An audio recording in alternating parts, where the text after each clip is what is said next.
नमामि बुद्धं गुणसागरन्तं नमामि धम्मं सुगतेन देशितं नमामि संघं मुनिराज सावकम्। नमो बुद्धाय नमो धम्माय नमो संघाय। श्रद्धालु उपासक उपासिका तथा सधर्म प्रेमी महानुभावहरू, आज मिति 2078 श्रावण 11 गते सोमबार बिहानको 9 बजी सकेको छ र हरेक बिहान 9 बजे हामी यसरी नै फेसबुक लाइभ धर्मदेशना लिएर उपस्थित हुने गरेका छौं र फेसबुक लाइभ धर्मदेशना सुन्नको निमित्त देश विदेशबाट सम्पूर्ण श्रद्धावन्त उपासक उपासिकाहरू सबैलाई मैत्रीपूर्ण स्वागत टक्राउन चाहन्छु। आजको यस फेसबुक लाइभ धर्मदेशना कार्यक्रममा म भिक्षु इमलो श्री सिद्धिमंगल बुद्ध विहार सिद्धिपुर सानागाउँ तहसील महालक्ष्मी नगरपालिका वडा नम्बर 6 बुद्ध मार्गबाट त आज तपाईहरुको लागि धर्मदेशना मिलिन्द प्रश्न नामक ग्रन्थबाट बुद्ध लाभान्तराय विषयको दोस्रो भागको रूपमा तपाईहरुलाई मिलिन्द राजा र नागसेन भन्तेको बीचमा भएको संवादलाई लिएर आज तपाईहरुको धर्मदेशनाको रूपमा प्रस्तुत गर्नेछु। त हिजो हामीले सरस्वती भगवान बुद्धको जीवनीमा चतुप्रत्यय लाभ चतुप्रत्यय दाताहरुकोबाट प्राप्त हुने आदि विषयलाई लिएर हामीले देशना अलिकति गरेका थियौं र हिजो चतुप्रत्यय भनेको के हो र श्रमण जीवनमा यानी कि बुद्धका श्रावक संघहरुमा यो चतुप्रत्यय भनेको के हो र चतुप्रत्ययले कस्तो भूमिका निर्वाह गर्दछ भन्ने विषयलाई पनि हिजो अलिकति च्वास्स छोएको थिए हैन। र भिक्षुहरुको जीवनमा यही चारवटा आधारभूत आवश्यकता हुन्छ। ती आवश्यकता भनेको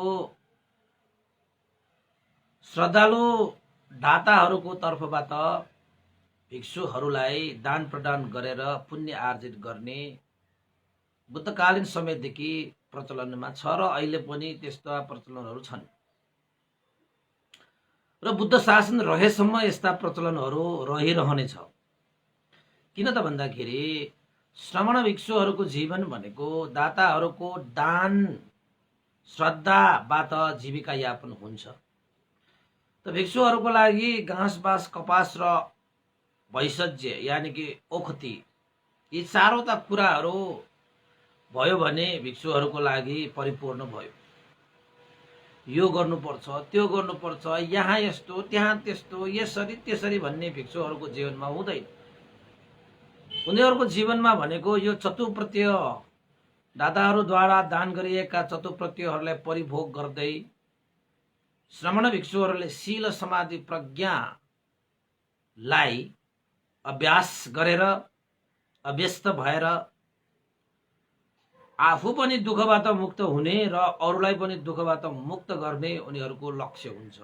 अरु कुनै पनि त्यस्तो लक्ष्यहरु हुँदैन र बहुजन हित बहुजन सुखको निमित्त त्याग तपस्या र बलिदान गर्ने श्रमण भिक्षुहरु भएको कारणले गर्दाखेरि अन्य विषयहरुमा अल्झिएर भिक्षुहरुको जीवन बितिदैन। त उनीहरु भिक्षाटन गरेर खान्छन् हैन। अब भिक्षुहरु मात्र होइन, भगवान बुद्ध स्वयं पनि यसरी नै सारा जीवन नै बिताउनुहुन्थ्यो। पात्र धारण गरेर भिक्षाटन गर्न जानुहुन्थ्यो। त एक दिन भगवान बुद्ध पञ्चसाल नामक ब्राह्मणहरुको गाउँमा भिक्षाटन जानुभयो। अब मान्छेहरु भगवान बुद्धलाई भिक्षाटन दिन पाउँदाखेरि कति खुशी हुन्छ, कति हर्ष हुन्छ र उनीहरुले कति पुण्य प्राप्त हुन्छ प्राप्त गर्छ भन्ने कुरा त त्यो व्याख्या गरेर साध्य छैन। बालकदेखि वृद्धसम्म, नागदेखि यक्षसम्म, मनुष्यदेखि ब्रह्मासम्म पनि भगवान बुद्धको सेवा सत्कार भगवान बुद्धलाई भिक्षा दिनुमा आनन्दित हुन्छन्। आनन्दित हुन्छ। त भगवान बुद्धको जीवनमा कहिले पनि चतुप्रत्यय अभाव भयो, अपुग भयो भन्ने थिएन र हुँदैन पनि। जहिले पनि भगवान बुद्धको जीवनीमा सम्पूर्ण रूपमा परिपूर्ण हुनुको कारण के हो त भन्दाखेरि भगवान बुद्धले 4 असंख्य 1 लाख कल्पसम्म भगवान बुद्धले दान शीलदेखि लिएर 10 पारमिता, 10 उपपारमिता, 10 परमत्थ पारमितालाई सम्पन्न गरेर कुशल पुण्य सञ्चित गरेर आउनु भएको कारणले गर्दाखेरि भगवान बुद्धको जीवनमा यो चतुप्रत्यय कहिले पनि अभाव भएन। तर भगवान बुद्धको जीवनीमा एउटा घटना चाहिँ घटेको थियो। के घटना घट्यो त भन्दाखेरि सम्पूर्ण कुराबाट परिपूर्ण वस्पल तथागत भगवान शास्त्र कहिले अपुग भयो, कहिले नपुग भयो भन्ने नभएको भगवान शास्त्र। त एक दिन तपाईलाई एउटा घटना सुनाइदिन्छु। भगवान बुद्ध भिक्षाटन जानुभयो, पात्र चिवर धारण गरेर एउटा गाउँमा भिक्षाटन जानुभयो, जुन गाउँमा पञ्चशाल नामक ब्राह्मणहरूको गाउँ। पञ्चशाल ब्राह्मण गाउँ भनौँ न, अब ग्राम भन्छ हैन, त्यति बेलाको ग्राम भनेको अहिलेको गाउँ नै हो। त भगवान बुद्ध भिक्षाटन जानुभयो। त भगवान बुद्धलाई हर हमेशा पिछा गर्ने मार देवता भन्छ त्यसलाई। मार भनेको कस्तो त भन्दाखेरि राम्रो कुरालाई हेर्न नसक्ने, असल कुरालाई सुन्न नसक्ने, उत्तम कार्य सहन नसक्ने, सबैलाई आफ्नो बसमा पार्न खोज्ने हैन, अरु उन्नति भएको प्रगति भएको हेर्न नसकेर दाहा भएर अरूको उन्नति प्रगतिमा आँखा लगाउने, यानी कि विघ्न बाधाहरू पुर्याउने हैन, यस्ता व्यक्तिहरू चाहिँ मार हुन् के। धर्म कर्म गर्न खोज्यो भने झनै बाधा अर्चन पुर्याउन आउँछ। त भगवान बुद्धको जीवनमा तपाईको जुन बेला भगवान बुद्धले बुद्धत्व ज्ञान लाभ गर्नको निमित्त 29 वर्षको उमेरमा असार पूर्णिमाको दिन महाविनिष्क्रमण गर्नुभयो, त्यति बेला पनि मारले रोक्न आएको थियो नि। ओहो सिद्धार्थ कुमार राजकुमार, किन तपाईँ यस्तो महाविनिष्क्रमण जानुपर्छ? तपाईँ त राजकुमार हो, के छैन तपाईँ? रूप छैन कि, बल छैन कि, यसकृति छैन कि? 7 दिनमा त तपाईँ चक्रवर्ती राजा हुन्छ। किन यस्तो चाहिँ श्री सम्पत्तिहरू, यस्तो चाहिँ पारिक सम्पत्तिहरू, सत्ता हैन, राज्य सुख किन त्याग्नुहुन्छ? 7 दिनमा त तपाईँ चक्रवर्ती राजा हुन्छ। राजाहरूको पनि राजा हुने यस्तो व्यक्ति पनि किन छोड्नु पर्यो? फर्किनुस् भनेर भगवान बुद्धलाई रोक्न आएको त मारले। त भगवान बुद्धले त भन्नुभयो, ए मार, मेरो बाटो नछ्यौ। यो राज्य सुख, सारा यो ऐश्वर्य, सारा चीज खकार थुके जस्तो थुकिसके हैन। अब ती विषयमा म आसक्त भएर रहन सक्दिनँ। मलाई बुद्धत्व प्रिय लाग्छ, यो संसारको सारा चीज भन्दा पनि बुद्धत्व प्रिय लाग्छ। र बुद्धत्व प्राप्त गरिसकेपछि त्रिलोकको उद्धार गर्नेछु। त्यस्तो मार्गमा हिँडेर हैन, मार्गमा हिँडेको व्यक्तिलाई तिमी किन रोक्छौ हैन? त्यस्तो एउटा संकल्प लिएर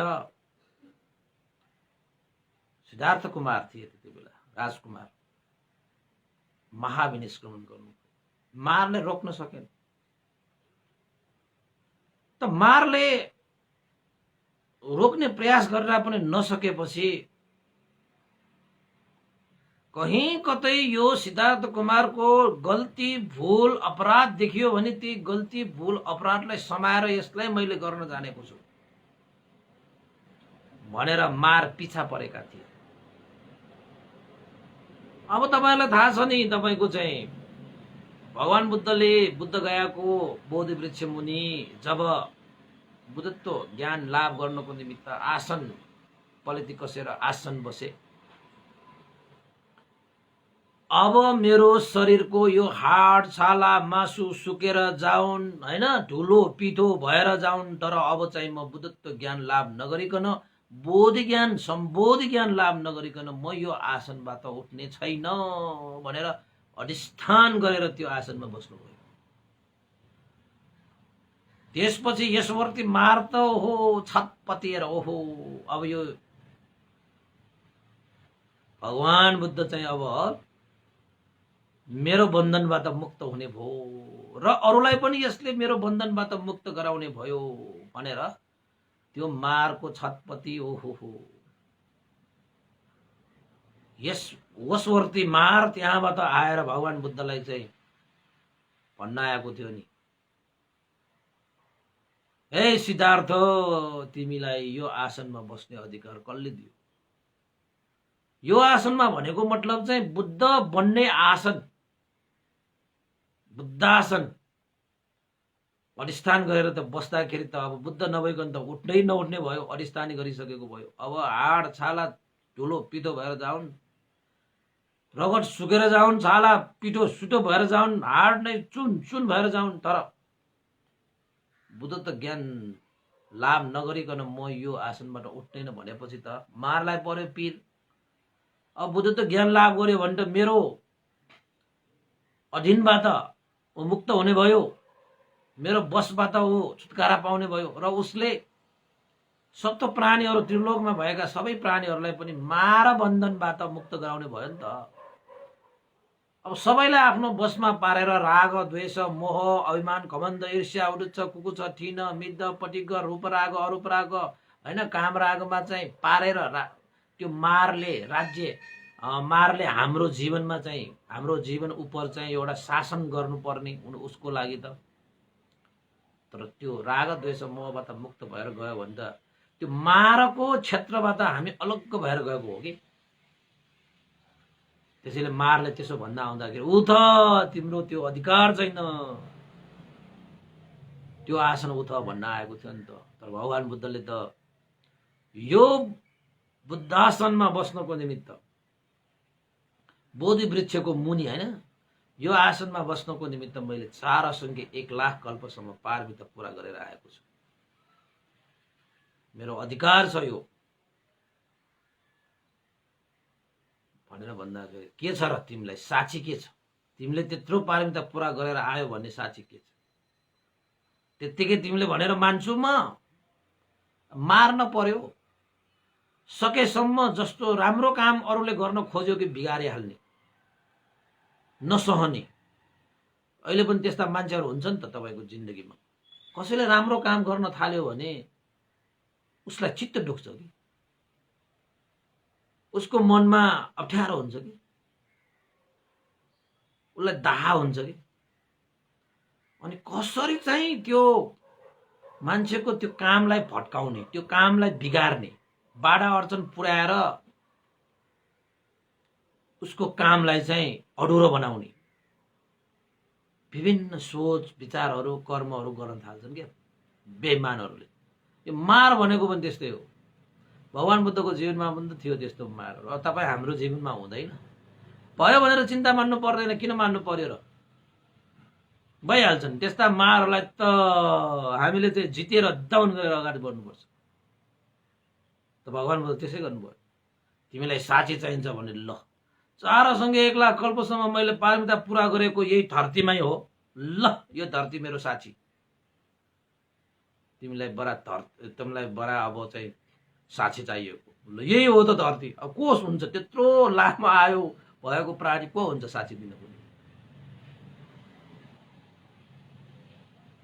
त भगवान बुद्धले त त्यसरी साक्षी चाहिँ त्यो भूमिमा हैन, भूमिमा स्पर्श गरेपछि त भूकम्प गएपछि त मार त तितर बितर भए। उसका सेनाहरू चतुरङ्गी सेनाहरू थियो भगवान बुद्धले प्रहार गर्न आएका।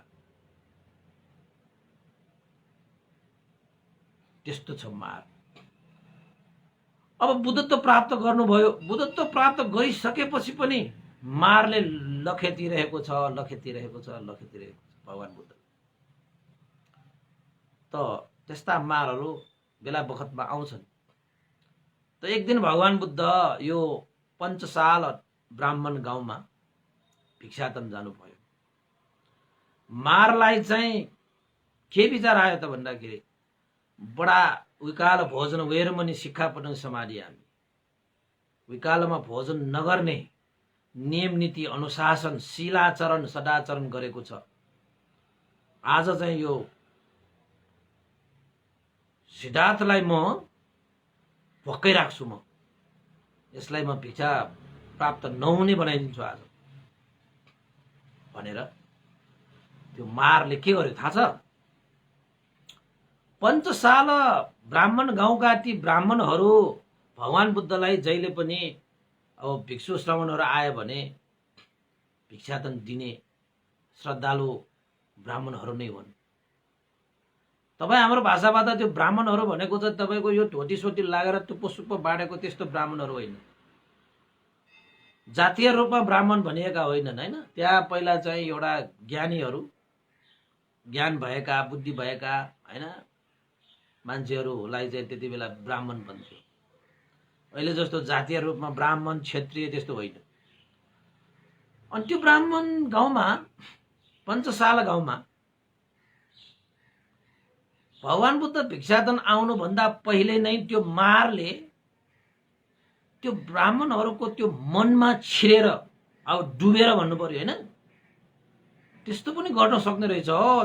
त्यो मारले साह्रै शक्तिशाली हुन्छ। त्यो मार पनि, त्यो मारले त सबैको मनमा पसेर उनीहरूको मन बिगारिदिएको। दान चेतना नै हटाइदिएको अदृश्य रूपमा है। फेरि त्यो मार चाहिँ दृश्य अरूले देख्ने गरी आएको होइन, अदृश्य रूपमा चाहिँ हृदयमा हैन मन बिगारेको उसले। अब हाम्रो डुबिना भन्छ नि नेवार भाषा, डुबिना डुबेर के त्यो मारले त अर्काको हृदयमा डुब्न सक्ने मार रहेछ। त्यो कम्ता शक्तिशाली त होइन नि। त्यो मार भनेको पनि अरू होइन त देवतै हो। त्यो मार देवताहरू, मार देव भनेको पञ्चमारमा देवमार भन्छ, त्यो पनि देवतै हो। वशवर्ती देवलोक होइन, त्यहाँदेखि आएर भगवान बुद्धलाई बिगार्न आउँछ, सहन नसके। अहिले पनि त्यस्ता मान्छेहरू मैले देखेको छु, भेटेको छु हैन। अलिकति उन्नति भयो भने, अलिकति नाम कमायो भने, दाम कमायो भने, यस कमायो भने, प्रगति गर्यो भने, उन्नति गर्यो भने त बीचमा चाहिँ त्यो बाधा अर्चन दिइहाल्ने। तिनीहरू सायद त्यो मारहरूको सन्तान होला पहिला, पक्कै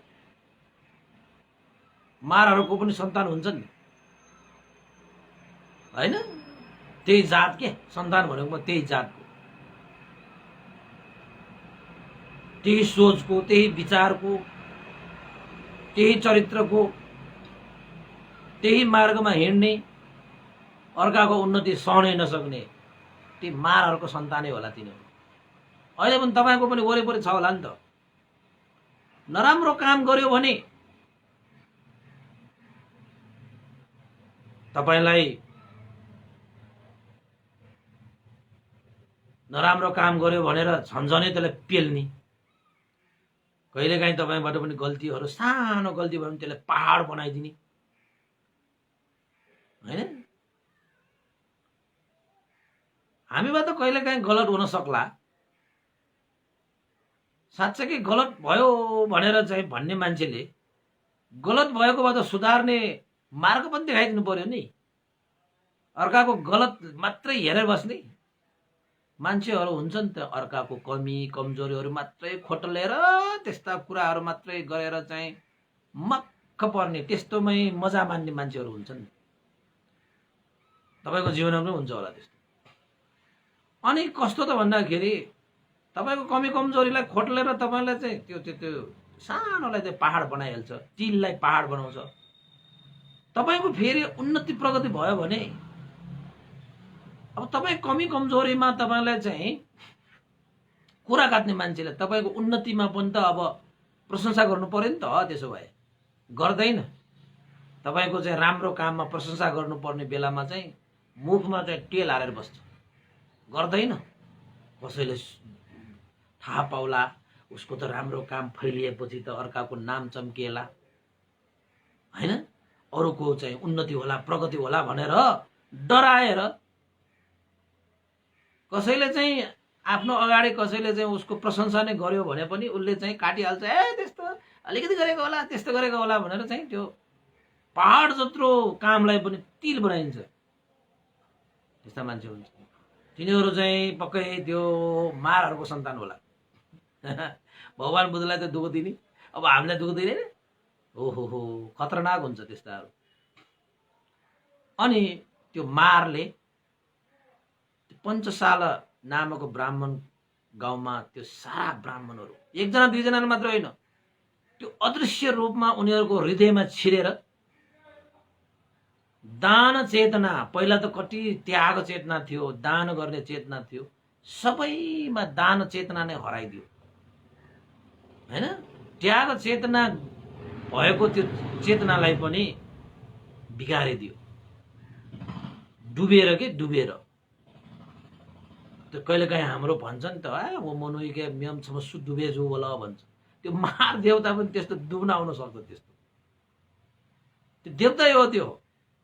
तपाईँ हामीले भन्दाखेरि राक्षस होला दानव होला भन्छन्। त्यो दानव र राक्षसले भन्दा पनि खतरनाक कार्य चाहिँ देवताहरूले गर्न सक्छ। उनीहरूसँग शक्ति पनि हुन्छ। उनीहरू नराम्रो काममा देवता लाग्यो भने त खत्तमै गर्छ। त्यो यिनीहरूको चाहिँ मार हो। तर कहिले पनि टिक्दैन तिनीहरू। जतिसुकै शक्तिशाली भए पनि सत्यको अगाडि फेरि झुक्नै पर्छ तिनीहरू। त्यो मारले चाहिँ सारा मान्छेहरूको मन बिगारिदियो, मन बिगारिदियो। भगवान बुद्ध भिक्षाटन आउनुभन्दा अगाडि नै मन बिगारी राखिसकेपछि त भगवान बुद्ध भनेको त सर्वज्ञ त्रिलोकनाथ होइन, साराको गुरु शास्ता, कहिले अपुग नपुग भनेकै थिएन। जता जानुहुन्छ त्यतै लाभ थियो। पञ्चशाल गाउँमा जानु हुँदाखेरि त भगवान बुद्धलाई कसैले पनि दान गरेन, एक चम्चा भोजन पनि दान गरेन। कसैलाई त्यो दान गर्ने श्रद्धै नआएको कि, कसैलाई त्याग गर्ने श्रद्धै नआएको कि, त्यो मारले गरेको कि, मारले अदृश्य रूपमा दृश्य रूपमा होइन, अदृश्य रूपमा नदेखिने किसिमले भनेको। अदृश्य अन्तराय भन्छ त्यसलाई। ओहो भगवान बुद्ध त जहिले जस्तै पात्र शिवर धारण गर्दै चारिका गर्नुभयो, तर कसैले पनि भगवान बुद्धलाई पात्रमा भोजन दान गरेको भने पाइएन। त्यो मार त खुसी भयो, आहा भगवान बुद्धले आज चाहिँ पात्रमा भोजन पाएन, हेरौँला अब कसरी उसले खान्छ।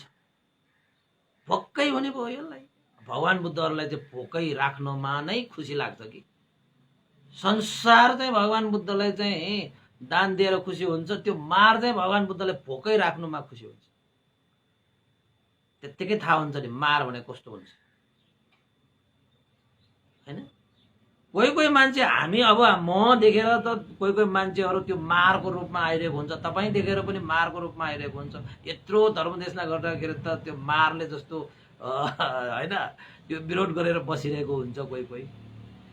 बेकारमा यस्तो के नसुन्नु पर्यो, के न देश नगर्नु पर्यो, काम न काज भन्नेहरू त हुन्छ भने यही कानले सुनेको। तपाईहरुको जीवनमा पनि तपाईले कति राम्रो कामहरू गर्न खोज्दाखेरि बीचमा बाधा अर्चन दिने त होला नि तपाईको जीवनमा, हुँदैन? त्यस्तो सोच्नु पनि तपाईको मारको सन्तानहरू हो, त्यो मारको त्यो स्वभाव भएको मान्छेहरू हो। त्यो राम्रो काम गरेपछि त साधो अनुमोदन गरिदिने हो हैन। कुशल कर्म गर्यो भने त उनीहरूको लागि चाहिँ सहयोग गर्ने हो। सहयोग गर्न सकिने भने उनीहरूलाई बाधा पनि नदिने हो हैन। अरूको उन्नतिमा तपाईँ खुसी हुने हो, खुसी हुन सकेन भने दाह पनि नगर्ने हो नि।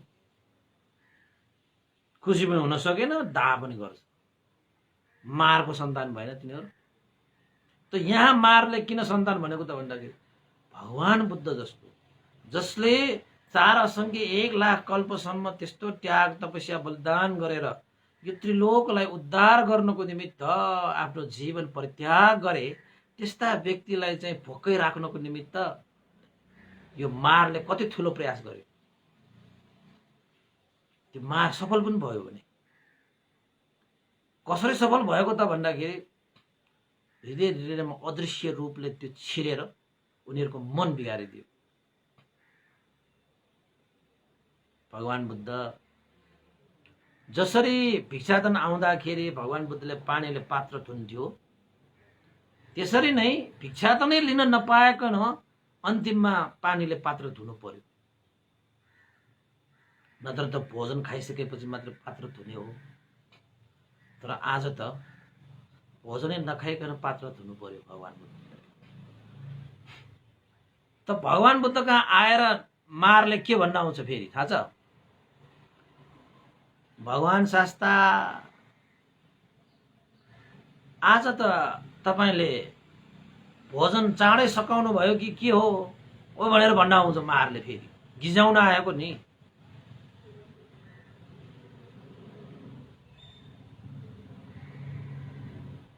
तपाईले आज कि भोजनै पाउनु भएन कि के हो भनेर गिजाउन आएको के त्यो मार। त्यसरी गिजाउन आउँछ नि मान्छेहरू, त्यसरी गिजाउनैमै खुसी हुन्छ नि।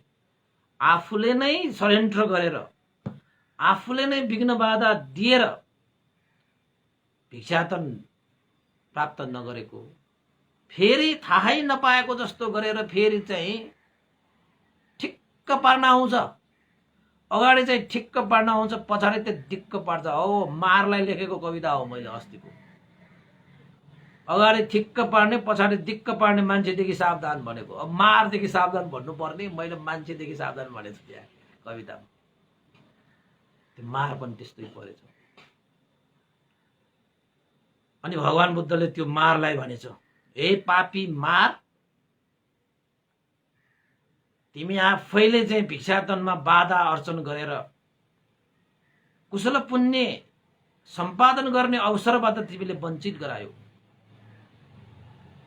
के तिमीले यसको प्रतिफल तिमीले चाहिँ कर्मको फल भोग्न पर्दैन भन्ठानेको? हे मार, हे पापी मार भनेर भगवान बुद्धले त्यसरी नै सम्बोधन गरेको थियो। के मलाई थाहा थिएन र तिमीले चाहिँ ब्राह्मणहरूको मनमा छिरेर तिमीले चाहिँ श्रद्धा बिगारेको, त्याग चित्तलाई बिगारेको? हे पापी मार, तिमी आफैले चाहिँ भिक्षाटन प्रदान गर्ने श्रद्धा बिगारेर अहिले मलाई म कहाँ आएर फेरि ठिक्क पारेर मलाई तपाईले भोजन चाँडै खानु भयो कि आज भिक्षाटनै खानु भएन कि भनेर भन्न आउन लाज पनि छैन? आफ्नो कर्मको फल भोग्नु पर्छ भन्ने तिमीलाई थाहा छैन भनेर चाहिँ भगवान बुद्धले भनेपछि त्यो मार त तर्स्यो। आम्मामा, मैले त कसैले थाहा नपाउने गरी अदृश्य रूपमा मान्छेहरूको हृदयमा छिरेर उनीहरूको मन बिगारेको। ला, मलाई भगवान बुद्धले चिनेछ भनेर त्यहाँबाट मार त भागेछ। भगवान बुद्ध जस्तो व्यक्तिलाई झुक्क्याउन पनि सकिएला र भने सकिँदैन त। मार त गएछ। त भगवान बुद्धले भनेर पनि पठाएको छ, पापी तिमी, यत्रो मान्छेहरूलाई कुशल कर्म गर्नमा तिमीले रोक्यौ। बिचराहरूलाई थाहा पनि छैन कि अदृश्य रूपमा तिमीले उनीहरूको मन बिगारेको छौ। तिमी पापी हो। तिम्रो कर्मको फल तिमीले भोग्नु पर्दैन भन्ठानेको? हे मार भनेपछि त भागेछ। भगवान बुद्धले त्यो समयमा पञ्चशाल ब्राह्मण ग्रामबाट भिक्षाटन पाउनु भएन। खाली पात्र नै फर्किनु पर्यो। यही सन्दर्भमा मिलिन्द राजाले यो घटनाक्रमलाई जोडेर मिलिन्द राजाले नागसेन पन्तेलाई सोध्नुभयो, पन्ते नागसेन, भगवान बुद्ध त सर्वज्ञ, सम्पूर्ण चिजबाट परिपूर्ण, अपुग नपुग भनेको कहिले हुन्न भनेर पनि भन्नुहुन्छ। उहाँ पुण्यवान हो।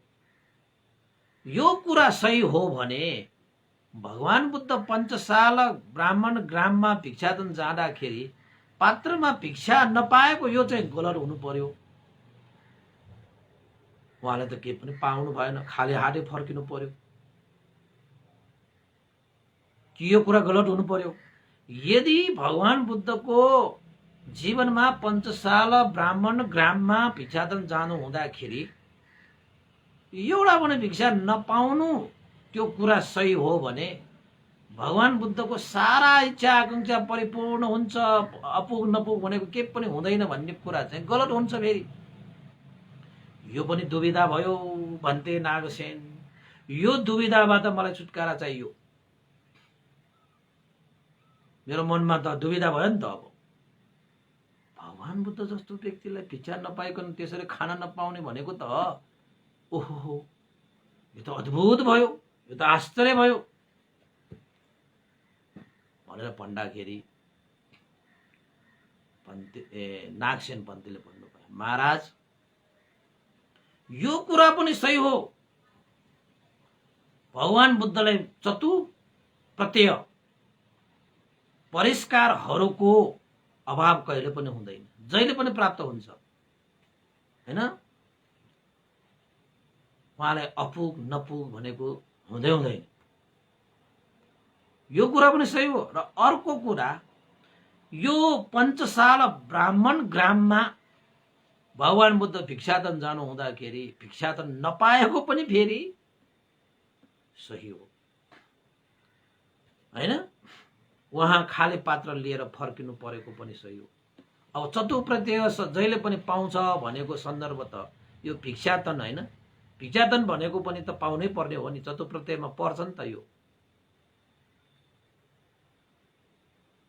त नागसेन पन्तेले भन्नुभयो, महाराज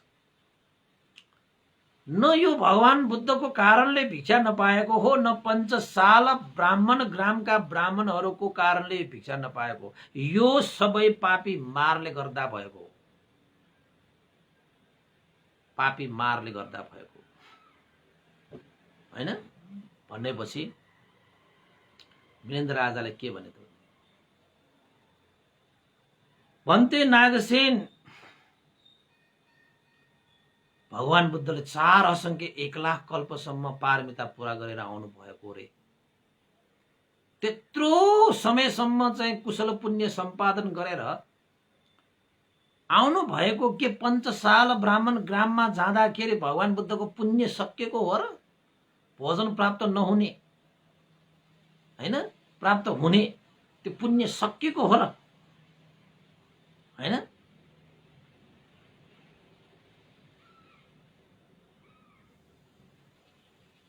भगवान बुद्धले त पञ्चशाल ग्राममा भिक्षाटन पाउनु भएन। त्यत्रो पुण्य गरेको मान्छे भगवान बुद्ध त भर्खरै आएको त्यो मार, हैन, के त्यो भर्खरै उत्पन्न भएको त्यो मारले के भगवान बुद्धलाई साँच्चैकै दमन गरेको नै हो त? भगवान बुद्धको पुण्यलाई उसले ढाकेकै हो त?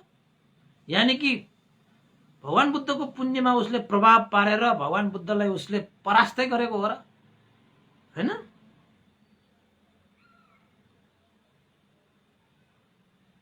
भन्ते नागसेन, यदि भगवान बुद्धले भिक्षाटन नपाउनुमा त्यो पापी मारको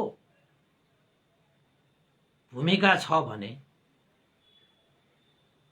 यसरी पनि मान्छेहरुमा दुविधा उत्पन्न हुन सक्छ कि पुण्य भन्दा पाप नै बलियो छ भन्ने कुरा पनि मान्छेहरुमा दुविधा हुन सक्छ। अब भगवान बुद्ध त पुण्यवान हो, यो पापी यो मार भनेको त पापी हो, त पापी मारको कारणले भगवान बुद्धले भिक्षा नपाउनु भनेको त यो भगवान बुद्धको त्यो पुण्य भन्दा यो मारको पापै बलियो भयो कि भन्ने दुविधा पनि हुन सक्छ। र अर्को दुविधा के पनि हुन सक्छ त भन्दाखेरि भगवान बुद्धको बल भन्दा हैन पापी मारको बल नै शक्तिशाली छ भन्ने कुरा पनि ठहरिन जान्छ हैन।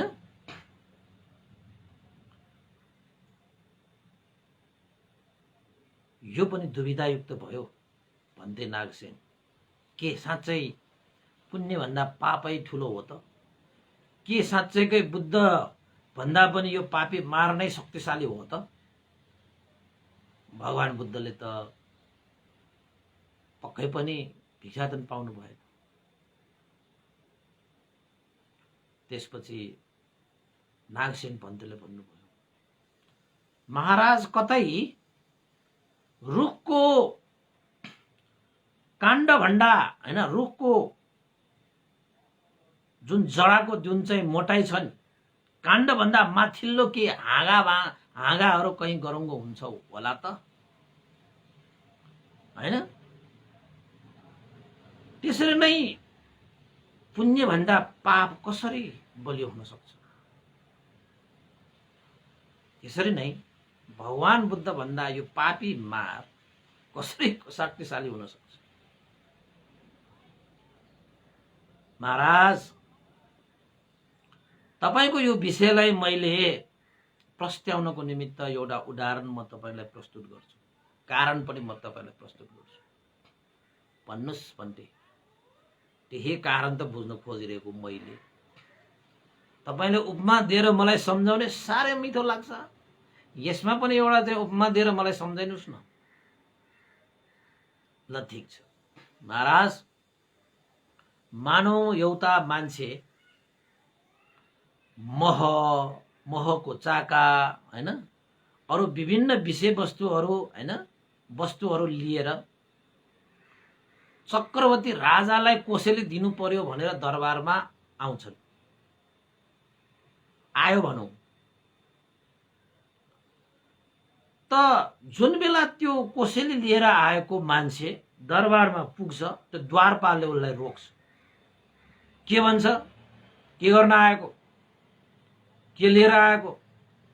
त्यो मान्छेले भन्छ म महको चाका आदि इत्यादि विषय वस्तुहरू चक्रवर्ती महाराजलाई भेट चढाउनको निमित्त कोसेलीको रूपमा भेट चढाउनको निमित्त म आएको हुँ।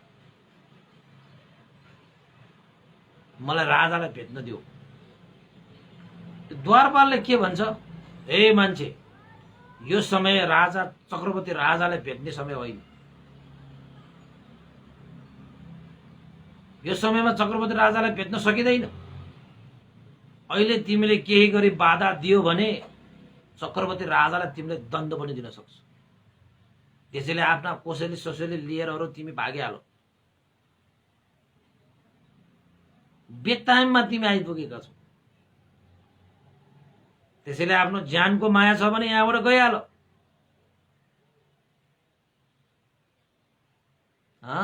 तिमीले कोसेली लिएर आयो भन्दैमा हुन्छ? राजाको आफ्नो समय हुँदैन भनेर त्यो द्वारपालले त्यो मान्छेलाई तर्साएछ। अब हुन पनि हो, राजाले बोल्यो भने चक्रवर्ती राजा फेरि राजाहरूको पनि राजा त्यो चक्रवर्ती राजाले बोल्यो भने त बोलिहाल्यो। त्यसपछि त्यो मान्छेले के सोच्यो त, ओहो म त बेटाइममा आएछु हैन। उसले त अब मृत्युदण्डसम्म पनि दिन सक्छ, दण्ड दिन सक्छ भन्नेपछि त डर भइहाल्छ। के दिन सक्छ, के दिन्छ, मृत्युदण्ड पनि दिन सक्छ। अनि त्यो मान्छे आफूले बोकेर आएको कोसेलीहरू सबै बोकेर फेरि हैन हटार त्यो त्यहाँ द्वारबाट निस्कियो हैन। त नागसेन पन्तले त्यो राजालाई के सोधे त भन्दाखेरि, महाराज त्यो दिन द्वारपालले त्यो मान्छे जसले कोसेली लिएर आएको थियो त्यो द्वारपालको कारणले गर्दाखेरि त्यो दिन राजाले कोसेली पाएन। द्वारपालले रोक्यो। के त अब महाराज एक दिन त्यो द्वारपालले एउटा मान्छेलाई रोक्यो भन्दैमा राजा भण्डा अब त्यो मान्छे त्यो द्वारपाल मान्छे नै शक्तिशाली हुन्छ त? जो मान्छे राजालाई भेट्न गएको थियो उसलाई भेट्न त दिएन, भेट्न त पाएन। उसलाई त्रास दिएको कारणले, भय दिएको कारणले त्यो मान्छे त्यहाँबाट हत्तपत्त निस्किहाल्यो। के त अब राजा भन्दा पनि त्यो द्वारपाल शक्तिशाली हुन्छ त अब भनेर नागसेन बन्देले मिलिन्द राजालाई सोधे। एकपल्ट त्यो राजाले त्यो द्वारपालको कारणले गरेर आजको दिनमा त्यसले कसैले पाएन भन्दैमा के राजाले अब कहिले पनि कसैले नपाउने हो र भनेर नागसेन बन्देले त्यो मिलिन्द राजालाई सोधे। मिलिन्द राजाले के भने त भन्दाखेरि भन्थे नागसेन द्वारपालले आफ्नो कडा स्वभावको कारणले गर्दाखेरि द्वारपालले त्यो मान्छेलाई फर्काए हैन त कसरी त्यो द्वारपाल भन्दा राजा कमजोर हुन्छ? एकचोटि त्यो कसैले नपायो भन्दैमा त्यो राजाले कसैले नपाउला र? थुप्रै त्यहाँ चाहिँ अनगिन्ती द्वारहरू छन् नि। एउटा द्वारबाट राजाले कसैले नपाउँदैमा राजाको त 4 वटा द्वारहरू हुन्छन्। ती द्वारहरूबाट कसैले पाइहाल्छ। त राजालाई त एउटा मान्छे त्यो द्वारपालको कारणले फर्कियो भन्दैमा अब जिन्दगीमा कहिले पनि कसैले नपाउने, अब त्यो द्वारको एउटा द्वारको त्यो द्वारपालले त्यसलाई भगायो भन्दैमा राजाको अन्य द्वारपालबाट अन्य द्वारबाट कसैले नपाउने भन्ने पनि हुँदैन भनेर भने। त्यसपछि नागसेन बन्देले भन्नुभयो महाराज तपाईले सही भन्नु। त्यसरी नै आफ्नो खराब स्वभावले गर्दा पापचित्त भएको त्यो पापी मारले पञ्चशाल नामक गाउँका ब्राह्मणहरूमा गएर प्रविष्ट भयो, यानि कि त्यो हृदयमा छिर्यो, उनीहरूको मन बिगार्दियो, उनीहरूको मनलाई चाहिँ हैन अब श्रद्धा चित्तहरू त्याग चित्तहरू नै रोकिदियो त्यो पापी मारले। यद्यपि महाराज पञ्चशाल ब्राह्मण गाउँबाट भगवान बुद्धले भिक्षा पाएन, तर ती ब्राह्मणहरूबाट भिक्षा नपाइसकेपछि सैकडौं हजारौं देवताहरू दिव्य ओज भएको अमृत लिएर उपस्थित भएर भगवान बुद्धलाई दान दिनको निमित्त अगाडि हात जोडेर उभिन आए कि भगवान बुद्ध भोको रहनु भएन, भगवान बुद्धको पात्र खाली हुनु भएन भनेर चाहिँ देवताहरू सैकडौं हजारौं देवताहरू भगवान बुद्धको सामुन्ने आएर त्यो पनि देवताहरूको दिव्य ओज भएको अमृत लिएर उपस्थित भएर भगवान बुद्धलाई दिन भनी हात जोडेर उभिन आए। भगवान शास्ता हाम्रो यो भोजन स्वीकार्नु होला, हाम्रो यो भोजन स्वीकार्नु होला। बिचारा ती चाहिँ हैन सोझा सिधा ती ब्राह्मणहरूको मनमा त्यो मार छिरेर उनीहरूलाई मन बिगार्न सक्यो कि? सोझा सिधाहरूलाई त बिगार्छन् नि। अलिकति श्रद्धा हुने खालेहरूको लागि त उसले के बिगार्न सक्ला र? बिचारा त्यो ब्राह्मणहरू त सोझो सिधा भएका थिए त्यहाँका त्यो पञ्चशाल ब्राह्मण ग्राममा चाहिँ, तिनीहरूलाई त बिगार्दियो। तर त्यो पञ्चशाल ब्राह्मणहरूबाट भिक्षा नपाइँदाखेरि पनि भगवान बुद्धको पात्र खाली नै हुन्छ भन्ने त हुँदैन नि। त्यहाँ देवताहरू सैकडौं हजारौं देवताहरू आएर तपाईको चाहिँ भिक्षाटन दिनको निमित्त चाहिँ उभिन आयो हात जोडेर भगवान शास्ता भनेर। ल हेर्नुस् त के भगवान बुद्धको अब त्यो पञ्चशाल ब्राह्मणहरूले भोजन दिएन भनेर भगवान बुद्ध चाहिँ भोकै हुन्छ त? भगवान बुद्ध खाली हात हुन्छ त? के भगवान बुद्धले अब कहिले पनि भिक्षै पाउँदैन त, हैन? यसरी भगवान बुद्धलाई जसरी एउटा राजाले एउटा कोसेले आज पाएन भने कहिले नपाउने हुनु होइन नि, एउटा द्वारले पाएन भने अर्को द्वारले त पाइहाल्छ। त नागसेन भन्तेले त्यही उपमा दिनुभयो।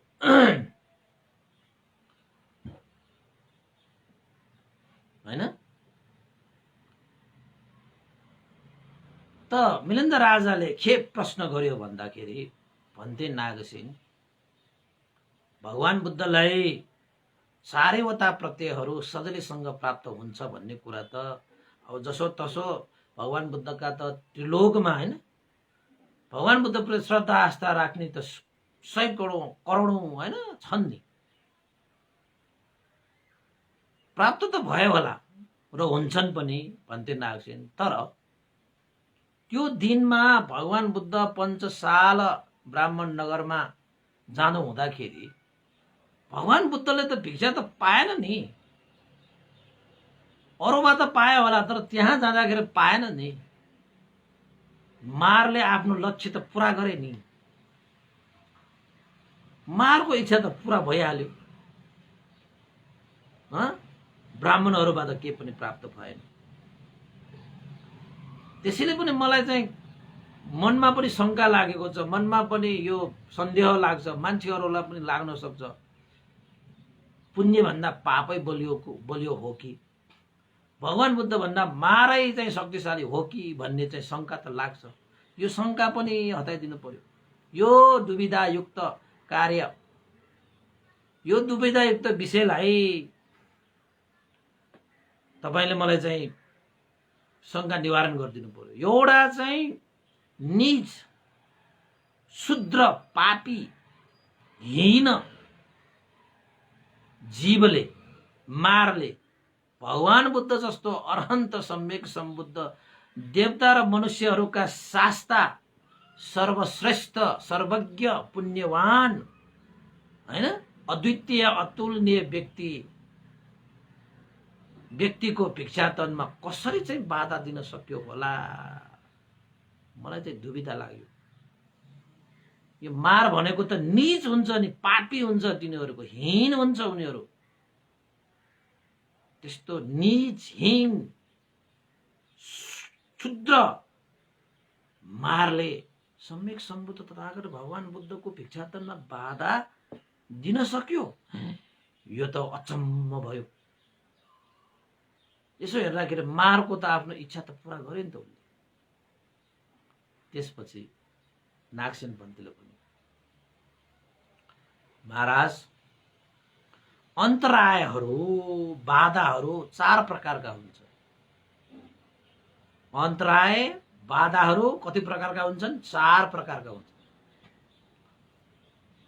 ती चार प्रकारका अन्तराय बाधाहरू भनेको चाहिँ एउटा नदेखिएको अदृश्य अन्तराय,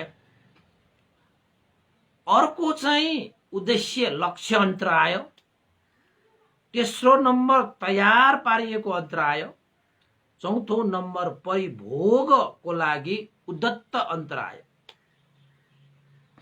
यसरी चारवटा अन्तरायहरू त्यहाँ नागसेन पन्थीले भन्नु। अदृश्य यानी नदेखिएको अन्तराय भनेको कस्तो त भन्दाखेरि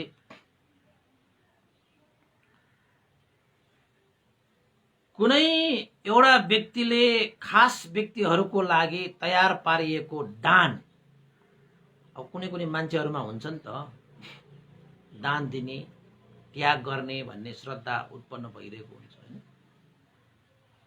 जो कोही आओस् न, आवश्यक भएको व्यक्तिहरूले दान लिन आयो भने तिनीहरू सबैलाई दान दिएर पठाउने, दान दिने भन्ने श्रद्धा मनमा राखिरहेको मान्छेहरू हुन्छन् कि। अनि त्यस्तो श्रद्धान चेतना भएको मान्छेहरूको मनमा मनलाई भट्काइदियोस्, है दान गरेर के फाइदा हुन्छ, दान गरेर त हाम्रो धन मात्रै कति हुन्छ, बेकारमा आफूले चाहिँ रगत पसिना बगाएर कमाएको धन सम्पत्ति अरूलाई दिएर के लाभ हुन्छ, दानको केही फल छैन, दानको केही महिमा छैन, यसको कुनै औचित्य छैन। आफै खाने आफै लाउने अरूकालाई किन दान गर्नु पर्यो भनेर दान चेतना भएको, त्याग चेतना भएको मान्छेलाई, हैन, श्रद्धालुलाई, श्रद्धावानलाई, हैन, कसैले उसको मनलाई भट्काओस्, त्यो मनलाई बिगारोस्, त्यस्तो अन्तरायलाई के भनिन्छ? नदेखिएको अन्तराय, अदृश्य अन्तराय भनेर भनिन्छ। मान्छेहरू त्यतिकै बिगार्न सक्छ तपाईहरुले पनि। तपाईहरुले पनि चाहिँ तपाईको दान गर्ने चेतना कस्तो आइरहेको हुन्छ, कसैले त्यो दानको विषयमा चाहिँ नराम्रो कुराहरू भनिदिन्छ। तिनीहरू पनि मारे हो, तिनीहरू अदृश्य मारहरू के देखिँदैन, हैन? सिधा आएर त्यो कार्यमा बाधा गर्न आउने होइन कि कार्य गर्ने चेतना भएको मान्छेहरूलाई त्यो चेतनामा चाहिँ बाधा अर्चन गराइदिने। अरूलाई दिएर के फाइदा? यो दान सान भनेको दिनु पर्दैन। बेकारमा किन दान दिनुपर्छ? यस्तो दानहरू रोक। दान गरेर के फाइदा छैन। यस्तो त्याग तपस्याको के फाइदा? आफूले चाहिँ कमाएको, आफूले चाहिँ पसिना बगाएको सम्पत्ति त आफूले खाने हो, आफूले लाउने हो, हैन? आफू सुख सयल बस्ने हो। दान दिएर पनि के हुन्छ? आफ्नो भगारी मात्रै कमी हुन्छ भनेर, दान दिन्छ भनेर, दान दिएपछि पुण्य लाग्छ भनेर अर्काको हित सुख नचाहने व्यक्तिहरूले दान दिने श्रद्धा भएको मान्छेहरूलाई पनि त्यसरी विघ्न बाधा पुर्याउँछ भने त्यसलाई अदृश्य अन्तराय भनेर भनिन्छ, नदेखिएको अन्तराय, हैन? अर्को अन्तराय भनेको उद्देश्य यानी कि लक्ष्य अन्तराय। जस्तै कुनै पनि खास व्यक्तिको लागि भनेर लक्ष्य र उद्देश्य राखेर तयार पारिएको दान, जस्तै तपाईको चाहिँ यो दान चाहिँ म फलाना भन्तेलाई नै दिन्छु ल, जस्तै तपाईहरुले चाहिँ अब विमल भन्तेलाई म दान गर्छु भनेर चत्त चाहिँ केही चीजहरू मिलाएर राखेको छ। अनि एउटा मान्छे आयो, यो किन राखेको? यो त म विमल भन्तेलाई दान गर्छु, हैन? विमल भन्तेलाई नै भनेर लक्ष्य राखेको कि उद्देश्य राखेको तपाईले। अनि त्यो मान्छेले विमल भन्तेलाई चाहिँ किन दिनु पर्यो? किन चाहियो दान भनेको? बेकारमा किन दान गर्नु त्यो भन्तेलाई, हैन? भनेर जो व्यक्तिलाई तपाईले लक्षित राखेको छ, उद्देश्य राखेको छ, त्यो व्यक्तिलाई दान नदिनको निमित्त, अब दानै नगराउने के एउटा मान्छेले दाह हुन्छ, म प्रति दाह गर्ने मान्छे त होला नि त्यो, हैन? त्यसो भन्यो भने त, हैन? मलाई मन नपराउने मान्छे त होला नि त्यो, हैन? मेरो उन्नति हेर्न नसक्ने मान्छे त होला नि त्यो, हैन? मेरो चाहिँ अब नाम चम्क्योस्, दाम चम्क्योस्, काम चम्क्योस्, चम्क्यो भने त उसलाई त पीडा हुन्छ होला नि त, नचाहने मान्छे, हैन?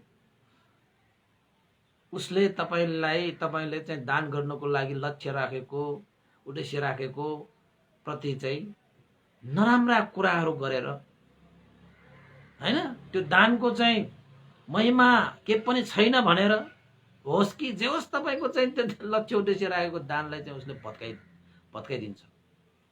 त्यसरी तपाईले आफ्नो श्रद्धा चित्तले कुनै व्यक्तिप्रति लक्ष्य राखेर, उद्देश्य राखेर दान दिनुको निमित्त तयार पारिरहेको त्यो दान वस्तुलाई देखेर एउटा मान्छेले दान नदिनको निमित्त तपाईले भट्काउँछ भने, हैन? त्यसलाई के भनिन्छ? उद्देश्य लक्ष्य अन्तराय भनिन्छ। तपाईलाई त्यसो भएको छ? दान भनेको त हाम्रो जीवनको आधार हो। त्याग चित्त जब हुँदैन नि तबसम्म के पनि हुँदैन। त्याग जस्तो धर्म ठुलो धर्म के छ? यहाँ संसारमा जति पनि भइरहेको छ त्यो त्याग गर्न नसकेर भइरहेको। झै झगडा, लुटफटा, गुण्डा, हैन? यो हाम्रो नेपालमा हेर्नुहोस् न, कति चीजहरूले त्याग गर्न नसकेर त हो नि। म मेरो भनेर च्यापेर, नेवारी भाषामा त भन्छ थाउरा थाउरा थाउरा भनेको छ होइन। थाउरा भनेको के हो तपाईँहरूले के भन्छ होला? ग्लुज जस्तो के सुप्रो ग्लु जस्तो तासिएर बस्छ कि हरेक कुराहरूमा तासिएर बस्छ। त्याग भनेको त फिटिकै छैन। अनि त्यस्तो मान्छे एक दिन आफ्नो जिन्दगी त्याग्नु पर्यो भने कति गाह्रो हुन्छ। त्याग गर्ने चाहिँ अभ्यासै छैन। त्यस्तो मान्छेलाई एक दिन त संसार त्यागेर जानुपर्छ भनेपछि त्याग चित्त नभएको मान्छेलाई संसार त्याग्नु पर्दाखेरि त अनि छटपटिँदैन। अन्तिममा त उसको परीक्षा हुन्छ तपाईको जीवनको। अहिले त तपाईँ जीवनलाई पढिरहनु भएको छ, जीवनलाई अध्ययन गरिरहनु भएको छ, तपाईको परीक्षा त हुन्छ। अन्तिममा भए पनि तपाईको परीक्षा लिन्छ। जिन्दगीमा तपाईँ फेल हुन्छ कि पास हुन्छ तब थाहा हुन्छ। अहिले राम्रोसँग हैन जीवनलाई चाहिँ अभ्यास गरे पो पछि परीक्षामा पास हुन्छ। स्कुलमा पनि 1 वर्षको एकचोटि जाँच भए पनि अहिले त 3-4 चोटि पनि जाँच हुन्छ। जाँच भएको बेलामा त पढेर पास हुन्छ। जाँचको अगाडिदेखि नै उसले अध्ययन अभ्यास गर्दै गयो भने जाँच आएर उसलाई डर पनि हुँदैन, त्रास पनि हुँदैन। जाँच पनि मजाले दिन सक्छ र पास पनि हुन्छ। कोही मान्छेहरू त जाँच भन्ने बित्तिकै परीक्षा भन्ने बित्तिकै ज्वरो आउँछ, बिरामी पर्छ। त्यस्तो मान्छे पनि मैले देखेको छु। अरू बेलामा त हत्ता कत्ता हुन्छ है। परीक्षा आयो कि ज्वरो आउने, परीक्षा आयो कि बिरामी हुने, परीक्षा आयो कि टाउको दुख्ने, जेसुकै भए पनि हुन्छ कि बिरामी पर्छ तयारी नभएको हैन। अब उद्देश्य राखेको चिजलाई चाहिँ अन्तराय आउनु तिनीहरू पनि मारे हो हैन। तपाईको लागि मार नभए पनि मेरो उद्देश्य मलाई उद्देश्य राखेको चिजहरू चाहिँ अब तपाईले दान गर्नु पाएन भने मार होइन त मेरो लागि त्यो। अब मलाई मात्रै होइन मैले तपाईलाई उपमा दिएको हो। जुनसुकै भन्तेहरू होस्, जहाँसुकै सङ्घ संस्थामा होस्, जहाँसुकै गाउँमा होस्, नगरमा होस्, शहरमा होस्, राष्ट्रमा होस्, दान गर्ने भनेर चाहिँ उद्देश्य लक्ष्य राखेर ठिक्क पारिसकेको दान गर्न मात्रै बाँकी छ। ठिक्क पारिसकेको त्यो मार आएर तपाईको मनलाई भट्काइदियो। किन दान गर्नु पर्यो, के को लागि दान गर्नु हुँदैन, यस्तो पनि हो, बेकार हो यो दान भनेर तपाईको मन बिगारिदिन्छ।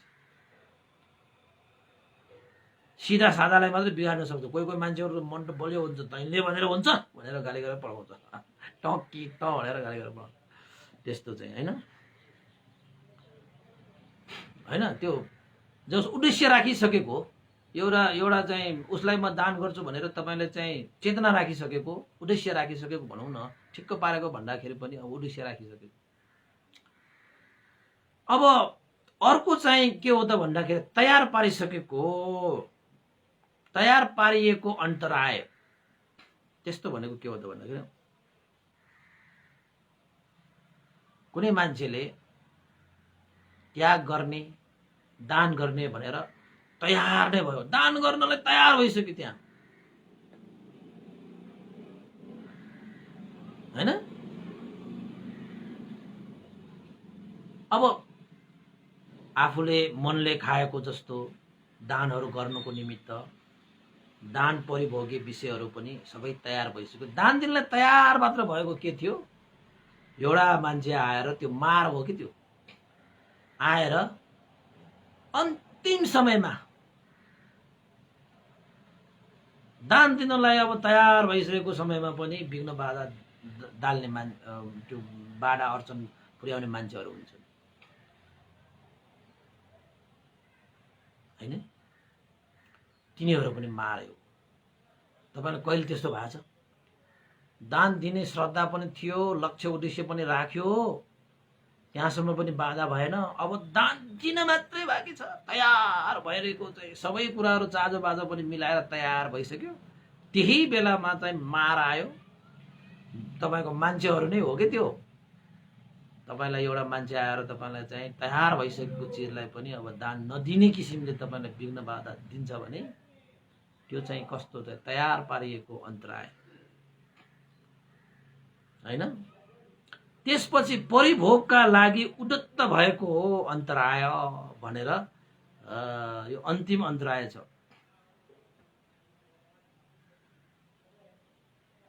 अब त्यो भनेको अन्तराय भनेको कस्तो त भन्दाखेरि दान दिइसकेपछि, दान त दियो, दान दिइसकेपछि पाउने मान्छे त्यसको उपभोग गर्न तयार होस्। जस्तै तपाईहरुले मलाई नै दान गरेरले के चिज हो, म त्यो दान गरेको चिजलाई परिभोग गर्नको निम्ति तयार भए, त्यस बेला त्यस्तै कुनै बाडा खरा होस्, बाडा अडचन पुर्याउँछ, कसैले परिभोगै गर्न सक्दैन। जस्तै तपाईले मलाई भिक्षा त नै खाओ दियो दियो हैन, म भिक्षातन त खाएको छैन, तर कुनै मान्छे आएर त्यो भिक्षातनको त्यो पात्रमा विघ्न बाधा डालेर त्यो खाना अयोग्य बनाइदियो, खाना पकाइदियो, खाना चाहिँ अब लुट्यो आदि इत्यादि हैन, जसरी भयो भने परिभोगबाट चाहिँ वञ्चित गराउँछ भने त्यो चाहिँ के परिभोगको लागि उद्धत अन्तराय, उद्धत अन्तराय भनेको त्यस्तो। महाराज यो 4 प्रकारले चाहिँ जीवनमा अन्तरायहरू दानको रूपमा 4 प्रकारले अन्तराय आउँछ। एउटा नदेखिने अन्तराय, श्रद्धा चित्त त छ, दान लिन आयो भने दान दिने यो हो त्यो हो भनेको कसैलाई उद्देश्य पनि राखेको छैन। जो श्रद्धा चित्त चाहिँ दान गर्ने श्रद्धा चित्त छ, तर एउटा मान्छेले त्यो श्रद्धा चित्तलाई नै बिगार्दिन्छ, त्यो चाहिँ नदेखिने अन्तराय, अदृश्य अन्तराय भनेको जस्तो। अर्को चाहिँ उद्देश्य राखेको, म फल्नालाई दान गर्छु भनेर उद्देश्य राखिसकेको, दान चाहिँ नगरेको, तयार चाहिँ नगरिएको, तर उद्देश्य चाहिँ राखे, लक्ष्य चाहिँ राखे, म यति दान गर्छु उति दान गर्छु भनेर मनमा उत्पन्न त भइसक्यो, फलना व्यक्तिले फलना चिजलाई म यति दान गर्छु उति दान गर्छु भनेर भनिसकेको, तर एउटा मान्छेले दानलाई चाहिँ तल्लो स्तरमा व्याख्या गरेर उसको मनै बिगार्दियो हैन। अर्को चाहिँ के हो त भन्दाखेरि दान दिनको निमित्त चाँजो बाँझो मिलाएर दान गरेर ठिक्क पारिसकेको के थियो, त्यति बेला आएर नि कोही मान्छेले बाधा अर्चन दिन आउँछ। दान दिने मान्छेको मन बिगारेर त्यो पनि दिन लगाउँदैन। त्यो भनेको चाहिँ तयार पारिसकेको हैन अन्तराय। त्यसपछि अर्को भनेको अन्तिम भनेको परिभोग, यानी कि परिभोगको लागि उद्धत भएको अन्तराय। दिइसकेकोलाई पनि परिभोग गर्नबाट वञ्चित गराउँछ। कोही कोही मान्छेहरू थाहा छ कस्तो हुन्छ, दान दिइसकेपछि पनि पाइसकेको पनि त्यसलाई पनि अन्तराय ल्याएर विघ्न बाधा डालेर त्यो दानलाई बिगार्दिन्छ। दिनेले पनि दिइसक्यो, लिनेले पनि लिइसक्यो, त्यो बीचमा त्यही पनि विघ्न बाधा डाल्ने मान्छेहरू हुन्छन्, तिनीहरू पनि मारै हो के। तपाईको जीवनमा पनि त्यस्तो मार, मेरो जीवनमा धेरै छ त्यस्तो मारहरू। मारहरू भयो भने जति मारहरू हुन्छ नि त्यति तपाई माथि जान्छ कि हैन, जति तपाई माथि गयो त्यति मार पनि आउँछ तपाईको जीवन। जति तपाई राम्रो भयो, जति तपाई अग्लो भयो, त्यति तपाईलाई चाहिँ मार आउँछ उपासी उपासिका। एउटा कुरा याद गर्नुस्, तपाईको जीवनमा जति धेरै मार आयो तपाईले सम्झिनुस् म त अब मेरो चाहिँ अब कट भनौं न हाइट चाहिँ बढिरहेको छ भन्ने ठान्नुस्। तपाईको नाम चम्किरहेको छ, तपाईको काम चम्किरहेको छ भनेर तपाई ठान्दा पनि हुन्छ। नाम र काम चम्किएन भने तपाईको मार आउँदै आउँदैन है। मलाई एउटा उपमा, मैले उपमा दिएको छु, हेर्नुस्। जमिनमा ससानो यत्रो घाँसपातहरू उम्रियो भने त्यो ससानो चिजलाई धेरै हावाले त्यसलाई चाहिँ बाधा अड्चन दिँदैन कि। जति जति त्यो बोट बिरुवाहरू माथि माथि उसको चाहिँ हाइट बढ्दै जान्छ, उति उति नै के हुन्छ, हावाले उसलाई चाहिँ पेल्छ कि। जति त्यो प्लान्ट, जति त्यो बिरुवा माथि चढ्छ त्यति हावा लाग्छ उसलाई। सानोलाई त के हावा लाग्छ, त्यो घाँसपातलाई त के हावा धेरै लाग्छ, लाग्दैन नि। ठुल्ठुला रुखहरू भयो भने धेरै धेरै हावा लाग्छ उसलाई। तर तपाईले के गर्नुपर्छ, मजबुत चाहिँ हुनुपर्छ कि।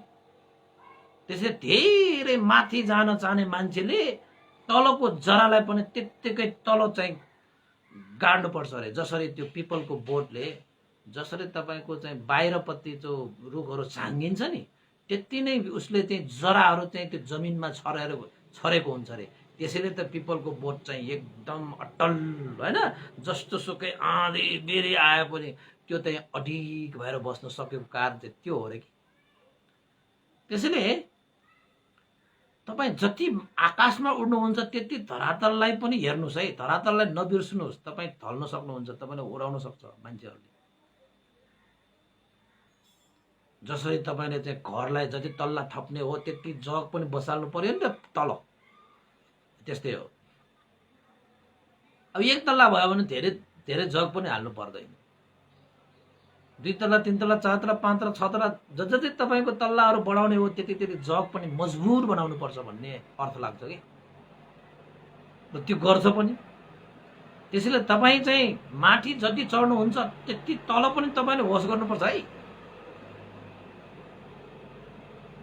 खुट्टाले भुइँमा चाहिँ छुवाइराख्नुपर्छ। त्यसैले कोही कोही मान्छेहरू चाहिँ माथि चढ्दाखेरि माथिको मात्रै हेरेर तल धरातल बिर्सिन्छ कि, अनि मान्छेहरूलाई चाहिँ अनि उडाउँछ। किन त भन्दाखेरि जति जति माथि चढ्छ उसलाई त मार त आउँछ, हावा त चल्छ, पक्का चल्छ, त्यो नचल्ने भने हुँदै हुँदैन। त्यसैले तपाईँको जीवनमा पनि तपाईँको चाहिँ वरिपरि मारहरू आयो भने ठान्नुहोस् तपाईँको जीवन अब उन्नति भइरहेको छ, तपाईँको जीवनको हाइट बढिरहेको छ कि, त्यस्तो हो कि। अब हाम्रोमा त त्यस्तो हुन्छ, अब तपाईँहरूकोमा हुँदैन, गृहस्थीहरूमा त छनै हुन्छ त्यस्तो होइन। कम्पिटिसन प्रतिस्पर्धा गरेर चाहिँ झन् माथि चढ्नु पर्ने मान्छेहरूको लागि त त्यस्तो बाधा अर्चन विघ्न बाधा मारहरू होइन, पापीहरू कति बेच्छ बाबा। अब हामी श्रमणहरूको जीवन सिधा सादा सरल चाहिँ होइन, शिर समाधि प्रज्ञाको मार्गमा गइरहेको मान्छेहरूलाई त कस्तो कस्तो बाधाहरू आउँछन्। अब हामी यसरी हाँसिरहेको पो त हाम्रो जीवनमा तपाईँहरूको भन्दा पनि बढी चाहिँ बाधा अर्चन आउँछ। मैले त कति बाधा अर्चन खेपेको छु, तपाईँहरू हेर्दाखेरि पो विमलो भन्दै भनेर भन्नुभएको होला, विमलो भन्दै भन्नुको लागि कति बाधा अर्चन भयो होला। तपाईँले चाहिँ त्यो अनुमान त गर्न सक्नुहुन्न नि होइन। अब त्यो त कुरा गरेपछि के भयो कस्तो घटनाहरू भएपछि पो थाहा हुन्छ, ओहो हो रहेछ त है। तर हामीलाई गुरुहरूले पनि सिकाएको छ नि, माथि चढ्दाखेरि तलको धरातलमा कसरी पक्रिनु पर्छ भन्ने कुरा पनि त्यो सिकाएको छ नि, त्यो भगवान् बुद्धले पनि सिकाउनु भएको छ होइन। त्यसैले चाहिँ तपाईँको जीवनमा, मेरो जीवनमा, सबैको जीवनमा त्यस्तो अन्तरायहरू आउँछ, विघ्न बाधाहरू आउँछ, मारहरू यत्र तत्र चाहिँ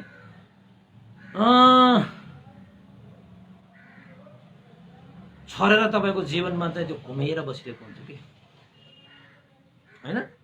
त नागसेन भन्तेले मिलेन्द्र राजाले पनि महाराज यसरी चारवटा अन्तरायहरू छन्। ती चारवटा अन्तरायहरूमा यो मारले पञ्चशाल ब्राह्मणहरूको ग्राममा गएर ती ब्राह्मणहरूको हृदयमा होइन अदृश्य रूपमा छिरेर डुबेर होइन उनीहरूको दान दिने श्रद्धालाई बिगारेको थियो। यो मारले अन्तराय ल्याएको चाहिँ पहिलो अन्तराय अदृश्य अन्तराय हो, कसैले देखेको थिएन होइन। देखेको भए मात्रै पनि मान्छेहरूले त्यो उ गर्थ्यो। 1-2 जनाले मात्रै त्यो पञ्चशाल ब्राह्मण गाउँमा 1-2 जनाले मात्रै भगवान् बुद्धलाई त्यो भिसा त नदिएको होइन नि, सारा गाउँले नदिएको। अनि भगवान् बुद्धलाई मात्र नदिएको होइन, उनीहरूको मनै बिग्रेको कारणले कसैलाई पनि कुनै पनि श्रमणहरूलाई त्यति बेलाका होइन दान लिएर जीविका यापन गर्ने कसैलाई पनि दिएन, भगवान् बुद्धलाई मात्र होइन। किन त भन्दाखेरि मारले उनीहरूको मनै बिगारेको थियो त होइन। त्यसैले महाराज भगवान् बुद्धको जीवनीमा यो मारले पहिलो अन्तराय ल्याएको थियो। भगवान् बुद्धले त्यो भिसा त नपाउनु भन्दा पनि ती ब्राह्मणहरूको आफ्नै श्रद्धा नै नभएको भयो नि त्यहाँनिर। त्यो मारको कारणले गर्दाखेरि। भगवान बुद्धलाई भनेर तपाईको चाहिँ उद्देश्य राखेको, भगवान बुद्धलाई दान गर्ने भनेर तयार राखिएको, भगवान बुद्धलाई दान गरिसकेको परिभोग गर्ने विषयमा चाहिँ कुनै पनि त्यस्ता मार देवता मार ब्रह्मा ब्राह्मणहरू कुनै पनि त्यस्ता प्राणीहरू यो संसारमा हुनै सक्दैन जुन दान भगवान बुद्धको लागि उद्देश्य राखेको होस्, भगवान बुद्धलाई दान गर्ने भनेर तयार पारिरहेको होस्, भगवान बुद्धलाई दान गरिसकेको विषयमा कसैले पनि यो त्रिलोकमा कुनै पनि त्यस्ता मनुष्य देव ब्रह्मा र मार देवताहरू छैनन् जसले भगवान बुद्धको त्यो दान कार्यमा बाधा अर्चन दिन सकोस्। यो त यो मारले पहिलो नम्बर अदृश्य अन्तराय दिएको हो। अदृश्य अन्तराय भनेको चाहिँ ती ब्राह्मणहरूमा श्रद्धा चित्त नै बिगारेको भयो। उनीहरूले चाहिँ भगवान बुद्धलाई दान दिने भनेर उद्देश्य राख्न पनि भ्याएको छैन। उनीहरूले भगवान बुद्धलाई दान गर्ने भनेर चाहिँ परिभोग हैन दान दातव्य विषयहरू पनि तयार पार्न पनि भ्याएको थिएन र भगवान बुद्धलाई तिनीहरूले दान गर्न पनि भ्याएको थिएन। उनीहरूको मनमा त दान दिने हैन श्रद्धा चाहिँ थियो होला, तर कसैलाई उद्देश्य राख्नै नपाउँदाखेरि, तयार गर्नै नपाउँदाखेरि, दान नसकेदाखेरि नै त्यो मारले उनीहरूको मनमा छिरेर उनीहरूको मनमा त्याग चित्तलाई नै रोकिदिएको थियो, दान गर्ने चेतनालाई नै रोकिदिएको थियो त्यो मारले। महाराज भगवान बुद्धलाई उद्देश्य राखेको दानलाई यो त्रिलोकमा कसैले पनि रोक्न सक्दैन। यदि ती मान्छेहरूलाई भगवान बुद्धलाई म दान गर्छु भनेर उद्देश्य राखिसकेको भए, लक्ष्य लिइसकेको भए, त्यो मारले जस्तो सुकै त्यो हृदयमा छिरेर उनीहरूको मन बिगार्न खोजे तापनि भगवान बुद्धलाई लक्ष्य राखिसकेको उद्देश्य राखिसकेको दानको श्रद्धालाई त्रिलोकमा कसैले पनि बिगार्न सक्दैन। र अर्को, भगवान बुद्धलाई दान गर्छु भनेर कुनै पनि श्रद्धालु दाताहरूले तयार पारिसकेको दानहरूमा कुनै पनि मार, कुनै पनि देवता, कुनै पनि ब्रह्माहरूले पनि त्यो मान्छेलाई जस्तो सुकै प्रयास गरे पनि भगवान बुद्धलाई तयार गरिसकेको त्यो दान नदिनको लागि बाधा अर्चन गर्न सक्दैन। र भगवान बुद्धलाई कुनै पनि व्यक्तिले चाहिँ श्रद्धा राखेर दान गरिसकेको, भगवान बुद्धले प्राप्त गरिसकेको विषयलाई अब भगवान बुद्धले परिभोग गर्न नदिने भनेर कुनै मार देवताहरूले चाहिँ बाधा दिन आयो भने पनि कुनै पनि प्रयास गर्दाखेरि पनि त्यो सकिँदैन। यदि कुनै व्यक्तिले भगवान बुद्धको उद्देश्य राखेको, भगवान बुद्धलाई तयार पारेको, भगवान बुद्धलाई दान गरेको परिभोग विषयमा कसैले त्यो दानमा चाहिँ विघ्न बाधा दिन आउँछ भने ती व्यक्तिहरूको टाउको हैन 100 टुक्रा हुन्छ रे, 100 टुक्रा, 100 करोड हजारौं टुक्रामा छरिने छरे।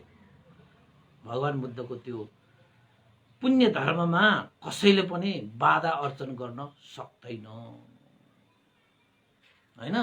जसले त्यस्तो अन्तराय ल्याउँछ, यदि कसैले द्वेषले, रिसले, क्रोधले त्यस्तो अन्तराय दिन्छ भने भगवान बुद्धले उद्देश्य राखेको दानलाई बाधा अर्चन दिएर दान नदिलाउनको निमित्त प्रयास गर्छ भने त्यो व्यक्तिको, त्यो देवताको, त्यो मारको टाउको 100 करोड हजारौं टुक्रा हुन्छ रे।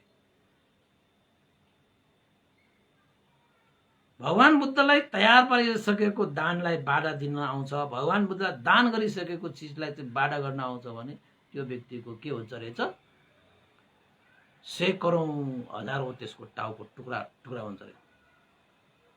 त नागसेन भन्तले भन्नुहुन्छ, महाराज बुद्धका 4 कुराहरू छन् जसलाई कसैले पनि रोक्न सक्दैन।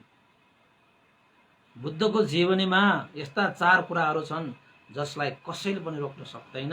ती 4 कुराहरू भने के हो त भन्दाखेरि, उहाँलाई उद्देश्य गरेका वा तयार गरेको दान, यसमा पनि कसैले पनि रोक्न सक्दैन, त्यो पुरा हुन्छ नै। र भगवान बुद्धको शरीरबाट निस्केको प्रभा यानी कि आभास्वर हैन, जति फैलिनु पर्ने हुन्छ नि चारैतिर उहाँको शरीरबाट निस्किने त्यो प्रभावहरू फैलिन्छ, कसैले पनि रोक्न सक्दैन। जस्तो सुकै मार आएर पनि रोक्न आउँदाखेरि पनि भगवान बुद्धको शरीरबाट निस्किने त्यो रश्मिलाई कसैले पनि छेक्न सक्दैन। र भगवान बुद्धलाई भनेर दान गर्ने भने लक्ष्य उद्देश्य पारेर तयार पारेको विषयवस्तुलाई पनि रोक्न सक्दैन। त्यसरी नै भगवान बुद्धको सर्वज्ञ ज्ञानलाई पनि कसैले पनि रोक्न सक्दैन। भगवान बुद्ध त सर्वज्ञ हुनुभयो, यो ज्ञानलाई त म रोक्छु, म बाधा गर्छु। तपाईँ हाम्रो ज्ञानलाई त बाधा गर्न सक्छ नि कसैले। किन त भन्दा कोही आएर तपाईँलाई हेन तेन भन्न थाल्यो भने तपाईँको दिमागै खराब हुन्छ, तपाईँको ज्ञानै खत्तम भएर जान्छ। तर भगवान बुद्धको सर्वज्ञ ज्ञानलाई यो संसारमा कसैले पनि रोक्न सक्दैन। र अर्को कुरा, भगवान बुद्धको पुरा आयुसम्म बाँच्नको निमित्त कसैले पनि रोक्न सक्दैन। भगवान बुद्धले बाँच्न चाह्यो, पुरा आयु बाँच्न चाह्यो भने कसैले पनि रोक्न सक्दैन। भगवान बुद्ध त आयु त्याग गर्छ नि। तपाईँ बुद्धहरूले त आफ्नो चाहिँ पुरा आयु बाँच्दैन रे, बाँकी आयु होइन आफूले त्याग गरेर जान्छ। त भनिन्छ नि हाम्रो चाहिँ गौतम बुद्ध, हाम्रो अहिलेको बुद्धले पनि त आयु संस्कार त्याग गरेको हो नि त, पुरा बाँच्नु भएन नि। पुरा आयु भनेको होइन। महाराज भगवान बुद्धको जीवनीमा यो चारवटा कुरामा कहिले पनि कमी हुँदैन, कसैले पनि बाधा दिन सक्दैन होइन। तर यो पापी मारले पञ्चशाल ब्राह्मण गाउँमा अदृश्य रूपमा कसैले नदेखिने गरी उनीहरूको ब्राह्मणहरूमा होइन उनीहरूको हृदयमा प्रविष्ट भन्छ त्यसलाई, त्यसमा छिरेर डुबेर अदृश्य रूपमा उनीहरूको श्रद्धा चित्त, उनीहरूको चाहिँ त्याग चित्तलाई बिगारेको थियो, रोकेको थियो होइन। त्यसैले उनीहरूले भगवान बुद्धलाई लक्ष्य उद्देश्य पनि राखेको थिएन, तयार पनि पारेको थिएन, र भगवान बुद्ध दान गर्न पनि भ्याएको थिएन। त्यसैले त्यो पञ्चशाल ब्राह्मण ग्राममा भगवान बुद्धलाई भिक्षाटन पाइएन। तर ती ब्राह्मणहरूले भिक्षाटन नदियो भनेर भगवान बुद्धको पात्र खाली त भएन। झन् देवताहरू, सैकौं हजारौं देवताहरू चाहिँ दिव्य ओज लिएर भगवान बुद्ध सामुन्ने उभिन आए। भगवान शास्ता तपाईँको पात्र भर्न दिनुहोस्, हामीलाई त्यो मौका दिनुहोस् भनेर देवताहरू आएर त्यहाँ भोजन दान गर्न आए होइन। भगवान बुद्धले त प्राप्त भइहाल्यो, त्यही पञ्चशाल ब्राह्मणहरूको बाट मात्रै प्राप्त गरेन। त्यसैले महाराज यसरी नै पापी मार अदृश्य रूपमा पञ्चशाल ब्राह्मणहरूको मनमा त्यो छिरेर डुबेर उनीहरूको मनै बिगारेको कारणले गर्दाखेरि मात्रै भगवान बुद्धले भिक्षाटन प्राप्त नगरेको हो। भिक्षाटन भगवानले प्राप्त नगरेको होइन कि त्यो ब्राह्मणहरूको श्रद्धा नभएको कारणले भयो। यदि मारले बुद्धका लागि उद्देश्य गरेको या तयार गरेको या उहाँको लागि पाएको दानमा कसैले पनि अन्तराय गरेमा या गरेको भएमा उनीहरूको शिरै टुक्रा टुक्रा भएर जान सक्थ्यो, कसैले पनि अन्तराय गर्न सक्दैन, कसैले पनि अन्तराय गर्न सक्दैन। त्यसैले तपाईहरू पनि यो अदृश्य मारदेखि चाहिँ सावधान भएर बस्नुहोस् है। अलिकति कसैले तपाईँलाई के गर्न सक्छ त भन्दाखेरि अब तपाईँको मनमा कस्तो श्रद्धा हुन्छ, तपाईँको मनमा कस्तो त्याग चित्त भइरहेको हुन्छ, यो श्रद्धा यो त्याग भनेको चिज त तपाईँले आफ्नो जीवनमा चाहिँ बचाइराख्नुपर्छ। तपाईँहरूको साथीभाइहरूसँग हिँड्दै जाँदाखेरि कोही त्यस्ता साथी सङ्गतहरू हुन्छन् कि आफ्नो मनमा श्रद्धा बिगारिदिन्छ, तपाईँको त्याग चित्त नै बिगारिदिन्छ तपाईँको। तिनीहरू पनि तपाईँको चाहिँ मारे हो, हुन पनि तपाईँले चाहिँ यसलाई दान गर्छु, उसलाई दान गर्छु, यहाँ दान गर्छु, त्यहाँ दान गर्छु, यस्तो सामान दान गर्छु भनेर तपाईँले तयार पारेको उद्देश्य पारेको त छैन। तर तपाईँको मनमा एउटा श्रद्धा त छ नि, त्याग त गर्नुपर्छ है, दान त गर्नुपर्छ है, यो त जीवनको आधार हो है, यसलाई हामीले सम्पादन गर्दै अगाडि जानुपर्छ भन्ने श्रद्धा त्याग चित्त तपाईँको मनमा त बचाइराख्नुपर्छ। तर कोही मान्छेहरू त दान गरेर के हुन्छ, दान गर्नु त यो भकारी मात्रै खर्च, आफूले कमाएको होइन धन सम्पत्ति त आफै मोज गर्ने हो, आफै चाहिँ इच्छा पुरा गर्ने हो, ए यो भिक्षुहरूलाई के दान गर्नुपर्छ, ए खाओस् न उनीहरू काम गरेर खाओस् न भनेर नाना थरीका कुराहरू नेगेटिभ भनौँ न तपाईँको नकारात्मक सोचहरू तपाईँको दिमागमा छिराएर त्यस्तो दान गर्ने श्रद्धा भएको मान्छे जसले जीवनको आधार बनाइएको हुन्छ त्यही आधारै भड्काइदिन्छ। तिनीहरू पनि अदृश्य मार हो तिनीहरू। त्यसैले चाहिँ सङ्गत भनेको चाहिँ आफूभन्दा गुणीहरूको गर्ने, त्यस्तो आफूभन्दा गुणीहरू नभए आफू समानको गर्ने, आफू समानको पनि नपाए बरु गेडा जस्तो एक्लै हिँड्ने, तर मूर्खहरूको चाहिँ सङ्गत नगर्ने। किन त भन्दाखेरि मूर्खहरूले भनेको उनीहरू पनि नकारात्मक हुन्छ तपाईँलाई पनि नकारात्मक बनाइदिन्छ।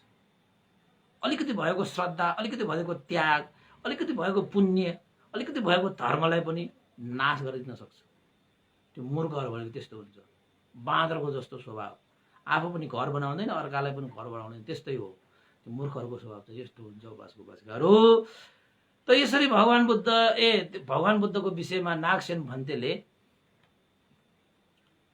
मिलिन्द राजाले यस्ता कुराहरू सुनाइसकेपछि मिलिन्द राजाले भने, भन्ते नागसेन तपाईँले ठिक भन्नुभयो, पापी मारले चाहे जस्तै काम गर्यो त्यो अदृश्य भएर ती ब्राह्मणहरूको हृदयमा प्रविष्ट थियो हैन।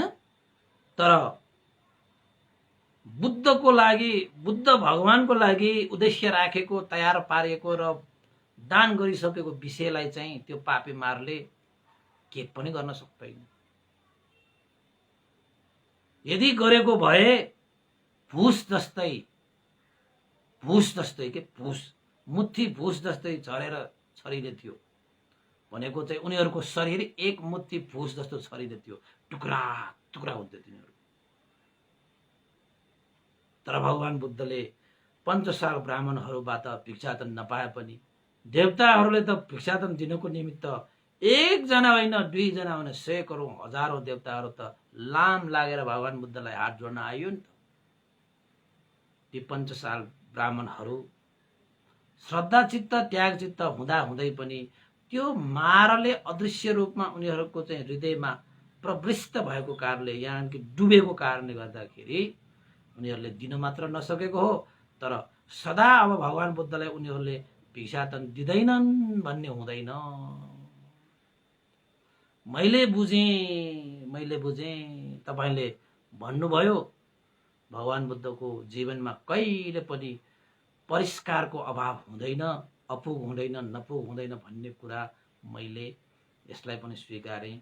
र ब्राह्मणहरूको गाउँमा भगवान बुद्धले तपाईको चाहिँ भिक्षाटन नपाएको कुराको विषयमा पनि मैले जानकारी भएँ।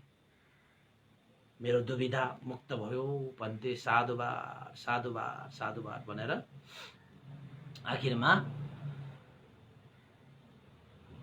मिलिन्द राजा सन्तुष्ट भए। अब तपाईहरु भयो कि भएन थाहा भएन। अब उपास गरेर आज अलिकति लामो पनि भयो जस्तो छ, एक घण्टामा देशना गरौँ भन्दै धेरै जान्छ है। त उपासक उपासिकाहरू अब पुण्यानुमन गर्ने समय आइसकेको छ। आज मैले चाहिँ यहाँ के उपासकहरूको मैले चाहिँ यहाँ थियो जस्तो थियो, यहाँ के उपासकहरूको गर्नुपर्ने थियो जस्तो लागेको थियो है।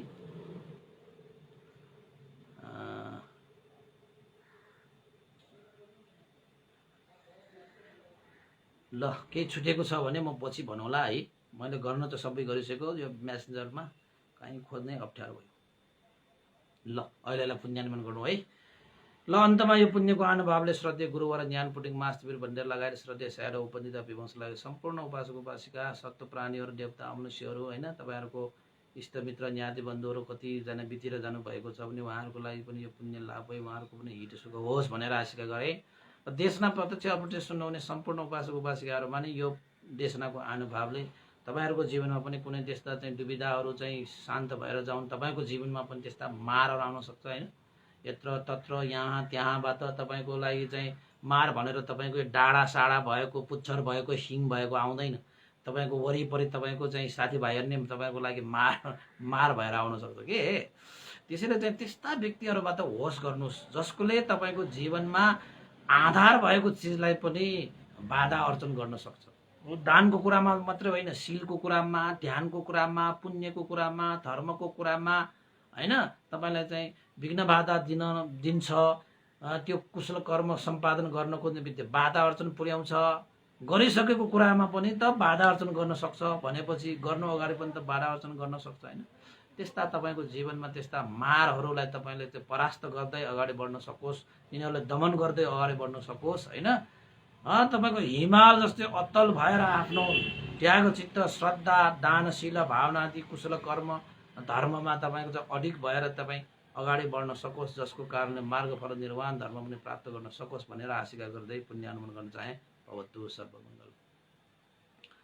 इदं नो ज्ञातिनं होतु सुखितावन्तु ज्ञातयो। इदं नो ज्ञातिनं होतु सुखितावन्तु ज्ञातयो।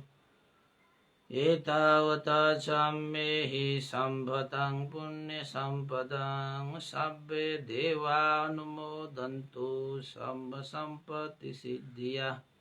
एतावता सम्मेहि सम्भतं पुण्यसम्पदं सब्बे सत्तानुमोदन्तु सम्पत्तिसिद्धिया।